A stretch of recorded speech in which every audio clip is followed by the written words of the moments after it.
Financial markets పై పట్టు సాధించాలనుకునే వాళ్ళు Revanth conduct చేసే వెబినార్ కోసం ఈ నెంబర్ కి కాల్ చేయండి. నమస్తే, వెల్కమ్ టు సుమన్ టీవీ డబ్బు పాఠాలు. నేను మీ విష్ణు. ప్రస్తుతం నాతో పాటు NISM and CRISIL certified wealth manager Revanth Chalamala ఉన్నారు. వారితో మాట్లాడదాం. నమస్తే రేవంత్. నమస్తే అండి. రేవంత్, మీరు నాకు కొన్ని కేస్ స్టడీస్ పంపించారు, వాట్సాప్లో పంపించారు. వాటిని నేను బుక్లో రాసుకోవడం జరిగింది.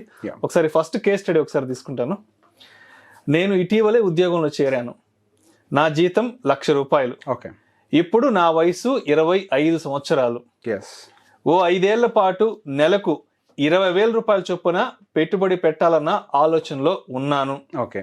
మరి ఇప్పటి నుంచి నేను ఎటువంటి పెట్టుబడులు పెట్టాలి, నా ఫైనాన్షియల్ ప్లానింగ్ అనేది ఎలా ఉండాలో తెలియచేయగలరు అంటూ కూడా మనకు ఒక కేస్ స్టడీ రావడం జరిగింది. మరి దీనికి మీరు ఇచ్చే సమాధానం ఏంటి? సో ఫస్ట్ అసలు ఆ క్వశ్చన్లో అడగటంలోనే ఆ అబ్బాయి అడిగిన క్వశ్చన్లోనే చాలా రకాల లోపాలు. అంటే బేసిక్గా ఆ ఏజ్ గ్రూప్ అలానే ఆలోచిస్తుంది. సో 25 సంవత్సరాలకు ₹1,00,000 జీతం అని అంటే అది అద్భుతమైన శాలరీ, మంచి ప్యాకేజ్, చాలా మంచి ప్యాకేజ్. సో అబ్బాయికి శాలరీ గ్రోత్ కూడా చాలా ఫాస్ట్ గా పెరిగిపోతూ ఉంటుంది, మంచి కెపాసిటీ కూడా ఉంది. సో ఫస్ట్ 25 years అంత మంచి శాలరీ రాగానే మనకేమనిపిస్తుంది, మనం డబ్బులు డబల్ చేయాలి, ఫాస్ట్గా గ్రో చేయాలి. సో దానికోసం మంచి అగ్రెసివ్ ఇన్వెస్ట్మెంట్స్ ఏమైనా ఉన్నా సజెస్ట్ చేయండి అని చెప్పి సహజంగా 25 years to 30 years age group వాళ్ళే యాక్చువల్గా వాళ్ళ డబ్బుల్ని ఎక్కువగా పాడు కూడా చేస్తూ ఉంటారు. Right. So investment point of వ్యూలో ఎక్కడ పెడతారు ఇన్వెస్ట్మెంట్ అంటే ట్రేడింగ్ లో పెడతారు. Trading is not an investment, right? అదొక బిజినెస్. అంతే. సో బేసిక్ గా స్టాక్ బయింగ్ చేస్తారు. నెక్స్ట్ ఈ స్టాక్ బయింగ్ కూడా ఎట్లా చేస్తారు, నేను రకరకాల వాళ్ళని చూసా. ఎవరో కాల్స్ ఇస్తూ ఉంటారు, ఆ కాల్స్ బేస్డ్ కొన్ని చేస్తూ ఉంటారు, అవి వర్కౌట్ కావు. కొంతమంది ఏం చేస్తారు, ఏదో ఒక సీనియర్ రీసెర్చ్ అనలిస్ట్ ఏదో కాల్స్ ఇస్తారు, ఒకళ్ళు ప్యాకేజ్ తీసుకుంటారు, మిగతా వాళ్ళందరూ ఒక వాట్సాప్ గ్రూప్ తయారు చేసుకొని అని ఇచ్చే కాల్స్ అని ఆ గ్రూప్లో వేసుకొని అందరూ కొంటారు. సో బేసిక్ అట్లా కూడా నష్టపోయేవాళ్ళు. సో రకరకాలుగా నష్టపోతూ ఉంటారు. ఇవన్నీ కూడా మనకి వర్కౌట్ కావు. సో బేసిక్ గా ఫస్ట్ మనం ఆలోచించాల్సింది ఏంటి అని అంటే, ఫస్ట్ సెక్యూరిటీ గురించి. కీడించి మేలించు, ఈ సామెత మనకి బాగా తెలుసు. సో ఫస్ట్ మనం కీడించాల్సింది ఏంటి, బై ఎనీ ఛాన్స్ మనకి ఏదన్నా జరిగితే మనం ఇంత కష్టపడి డబ్బులు సేవ్ చేస్తున్నాం కదా, డబ్బులు ఏమన్నా పోతాయా? సహజంగా డబ్బులు పోవటానికి ఉండేటువంటి అవకాశాలు ఏంటి, మనకి ఏదన్నా హాస్పిటలైజ్ మనమైనా ఇష్యూ ఉంటే, లేదా మన పేరెంట్స్ అయితే, లేదా మనకి ఏదైనా యాక్సిడెంట్ జరిగి డిజేబిలిటీ జరిగితే, సహజంగా ఇట్లాంటి కేసెస్ లో ఫస్ట్ మనకి మనం సంపాదించి దాచిపెట్టిన డబ్బులు కూడా పోతాయి, ఫైనాన్షియల్ లాస్ అనేది ఎక్కువ ఉంటుంది. సో ఫస్ట్ ఏం చేయాలి, వాటిని ప్రొటెక్ట్ చేయాలి. మనం వీటిని సంపాదించి పెట్టే ముందు దానికి ఒక ఇన్సూరెన్స్, ఒక రకంగా సరే మీకు ఇన్సూరెన్స్ అనుకోకండి, మీ పెట్టుబడికి ఇన్సూరెన్స్ అనుకోండి, మీకోసం మీరంటే పెట్టుకోరు. ఫస్ట్ ఒక health insurance first early age లో తీసేసుకోవాలి. సో హెల్త్ ఇన్సూరెన్స్ అనగానే మీ వరకు కాదు, అండ్ అది మీ పేరెంట్స్ కి కూడా తీసుకొని ఉండాలి. సో మీ పేరెంట్స్ కి వచ్చినా కానీ బాధ్యత మీదే అవుతుంది కాబట్టి మీ పేరెంట్స్ కి కూడా మీరు ఒక హెల్త్ ఇన్సూరెన్స్ తీసుకోండి. కంపెనీ ఇన్సూరెన్స్ మీద డిపెండ్ అవ్వద్దు, బయట సపరేట్ ఇన్సూరెన్స్ ని మెయింటైన్ చేయండి. అండ్ నెక్స్ట్ మీ శాలరీకి అనుకూలంగా మీరు ఒక టర్మ్ ఇన్సూరెన్స్ తీసుకోండి. ఈ అబ్బాయికి ఖచ్చితంగా 3 కోట్లకు టర్మ్ ఇన్సూరెన్స్ వస్తుంది. ఎర్లీ ఏజ్ కాబట్టి మంచి తక్కువ ప్రీమియమే పడుతుంది. సో టర్మ్ కూడా తీసి పెట్టేసుకోవాలి. ఈ 2 అయిపోయిన తర్వాత నెక్స్ట్ మనం ఇన్వెస్ట్మెంట్ గురించి మాట్లాడాలి. ఈ 2 లేకుండా ఇన్వెస్ట్మెంట్ గురించి మాట్లాడే అర్హత కూడా ఉండదు. సో ముందు ఫ్యామిలీ సేఫ్టీ, పర్సనల్ సేఫ్టీ చూసుకున్నాకే ఇన్వెస్ట్మెంట్, ఇతర పెట్టుబడుల వైపు వెళ్ళాలి మనం. అంతే. సో ఇది ప్రాసెస్. ఇవి చేయకుండా దీంట్లోకి వచ్చినా ఏది మిగలదు అనమాట. సో నెక్స్ట్ మనము ఆ అబ్బాయి మాట్లాడిన దాంట్లో 5 సంవత్సరాల కోసం ఇన్వెస్ట్మెంట్ ప్లాన్ అన్నారు. ఈ మాటలో ఒక మైండ్ సెట్ మనం అర్థం చేసుకోవాలి. 5 సంవత్సరాల కోసం ఇన్వెస్ట్మెంట్ ప్లాన్ అడిగారు అని అంటే, నాకు 5 ఏళ్లలో ఇట్లా డబ్బులు పెట్టుకుంటూ పోతే ఒక హ్యూజ్ రిటర్న్స్ వచ్చేస్తాయి, సో బేసిక్ గా మనం బాగా డబ్బులు సంపాదించేయచ్చు అని చెప్పి 5 సంవత్సరాల ప్లాన్ అడిగారు. సో ఒక విషయం మనం గుర్తుపెట్టుకోవాలి, మనం సంపాదించే అంత కాలం మనం పెట్టుబడులు పెడుతూనే ఉండాలి. అది కదా యాక్చువల్గా. సో మీరు ఇన్వెస్ట్మెంట్ ప్లాన్ 5 ఏళ్ల కోసం అడగకూడదు. నాకు ఇప్పుడు 25 సంవత్సరాల వయస్సు, నెక్స్ట్ 30 ఏళ్ళు అంటే 55 సంవత్సరాల వరకు కూడా నా ఇన్వెస్ట్మెంట్ జర్నీ ఎలా ఉండాలో అడగాలి. రైట్. 5 years కోసం అనేది షార్ట్ టర్మ్ కదా. 5 years ఏం సాధిస్తారు మీరు?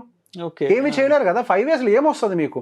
₹20,000 పెట్టుకుంటే వెళ్తున్నారు. అంటే నాకు అనిపిస్తుంది రేవంత్, అతనికి మంచి శాలరీ వస్తుంది, బట్ అంటే రైట్ టైంలో రైట్ డెసిషన్ తీసుకున్నాడేమో అనిపిస్తుంది. ఇన్వెస్ట్మెంట్ పెట్టాలి అనేది రైట్ డెసిషన్, ఆ ఆలోచన, అది ఆ శ్రీకారం ఏదైతే ఉందో అది చాలా మంచి ఆలోచన, ఇనిషియేట్ మంచిది అది. కానీ 5 ఏళ్ళు అనేది కరెక్ట్ కాదు. సో ఎప్పుడైనా ఇన్వెస్ట్మెంట్ కి మనకు ఒకటే thumb rule sir. So money ఇక్కడ మనకి వెల్త్ అంటే మీనింగ్ ఏంటి? Invest plus time is equal to wealth, right? ఇక్కడ టైం అనే కాంపోనెంట్ చాలా తక్కువగా ఉంది కదా. మీకు రియల్ వెల్త్ ఎక్కడి నుంచి క్రియేట్ అవుద్ది? ₹1,00,000 జీతం సంపాదిస్తున్నాడు, ప్రతి నెల ₹20,000 చొప్పున పెట్టుబడి పెట్టుకుంటూ వెళ్తే 5 ఏళ్లకు 12 లక్షలు ఇన్వెస్ట్ చేస్తారు. 15% CAGR అది గ్రో అయితే 18 లక్షలు అవుద్ది. ఆ అబ్బాయికి ఆ 18 లక్షల దగ్గర సాటిస్ఫాక్షన్ రాదు. 18 అనిపిస్తుంది. కానీ అదే 10 ఏళ్ళకి వెళ్తే 56 lakhs అవుతుంది. అదే 15 years కంటిన్యూ చేస్తే 1.3 crore. అదే 20 years కంటిన్యూ చేస్తే 3 కోట్లు. అదే 25 years అయితే 6.5 కోట్లు. అదే 30 సంవత్సరాలు అట్లా కంటిన్యూస్ 20,000 SIP చేస్తే దాదాపుగా 14 కోట్లు. అంటే అతనికి 55వ సంవత్సరం వచ్చే వరకు అది టార్గెట్. సో బేసిక్ గా మనం మైండ్ లో పెట్టుకునేటప్పుడు పెద్ద ఫిగర్లను పెట్టుకుంటాం. ఆ పెద్ద ఫిగర్ తో పాటుగా మనం టైం ని కూడా జోడించాలి. జస్ట్ ఫిగర్ ఉంటే మనం అచీవ్ చేస్తామా? ప్రాసెస్ ఉంటది కదా. ఆ ప్రాసెస్ లో మీకు ఇన్వెస్ట్ చేయాలని తెలుసు, పెద్ద ఫిగర్ చేయాలి అని మీకు టార్గెట్ ఉంది. సో దానికి జోడించాల్సింది ఏంటంటే టైం అనే ఒక ఎలిమెంట్. ఈ టైం కూడా యాడ్ అయితేనే రియల్ వెల్త్ క్రియేట్ అవుద్ది. సో ఫస్ట్ 5 years లో ఏం జరిగింది? 12 లక్షలకి మీకు వచ్చింది 18 లక్షలు. అదే మీకు 30 years లో ఏం జరిగింది? మీరు ఇన్వెస్ట్ చేసేది మొత్తం కలిపి 72 లక్షలే, కానీ మీకు వచ్చిన రిటర్న్ 14 కోట్లు. ఇది టెంప్టింగ్ ఉండేది. సో బేసిక్ ఇక్కడ మొత్తంలో చేంజ్ చేసింది ఏంటి? మనం ఇన్వెస్ట్ చేసేది సేమ్ మ్యూచువల్ ఫండ్, అదే 20,000, అదే పర్సన్. ఏం మారింది ఇక్కడ? టైం అనే కాంపోనెంట్ మారింది.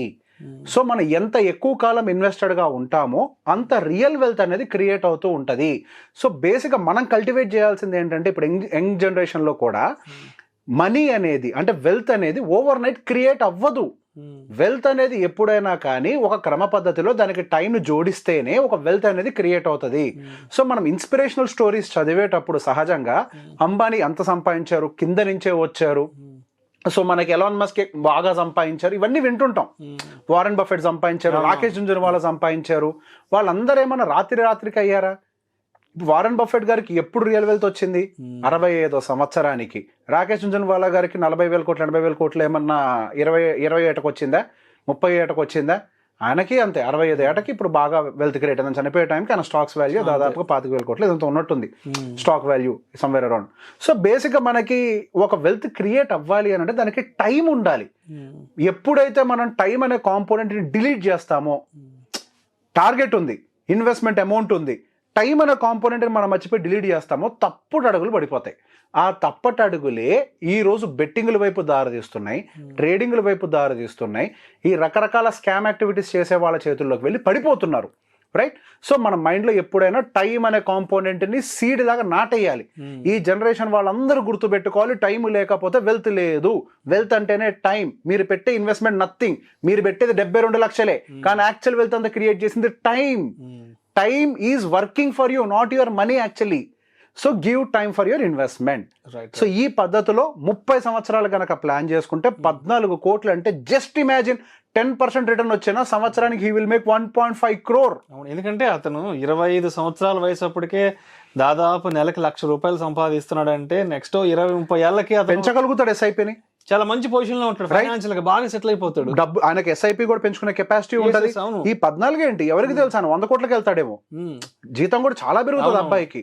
డెఫినెట్ గా చాలా చిన్న వయసులో చాలా మంచి డెసిషన్ తీసుకున్నాడు. ఎందుకంటే 25 సంవత్సరాల వయసుకి ఎలా ఉంటుందంటే నెలకు ₹1,00,000 జీతం వస్తుంటే హ్యాపీగా ఒక మంచి కారు కొనుక్కుందాము, ఒక లగ్జూరియస్ లైఫ్ లోకి వెళ్ళిపోదాము, ఇలాంటి ఆలోచన చేయకుండా అతను ఉద్యోగం వచ్చిన తొలినాళ్లలోనే అతను ఇన్వెస్ట్మెంట్స్ వైపుకి రావాలని ఆలోచన చాలా మంచి ఆలోచన. ఇంకొక మంచి పని ఆయన చేసింది ఏంటో నేను చెప్పనండి.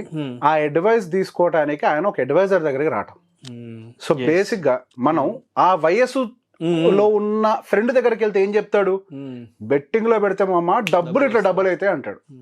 అదే కదని చెప్పేది. అడ్వైజర్ ని సంప్రదించడం, రైట్? సో బేసిక్ గా right place is also important, right? అదే. సో మొత్తానికి అతని అడ్వైజర్ ని సంప్రదించడం, అతని రిక్వైర్మెంట్ ఏంటనేది ఇక్కడ మాట్లాడుకోవడం అనేది ఇంకా అంటే ఇంకొంతమంది ప్రేక్షకులకు కూడా అది చాలా ఉపయోగపడుతుంది. Exactly, yes. Right. Thank you so much Revanth. Thank you అండి.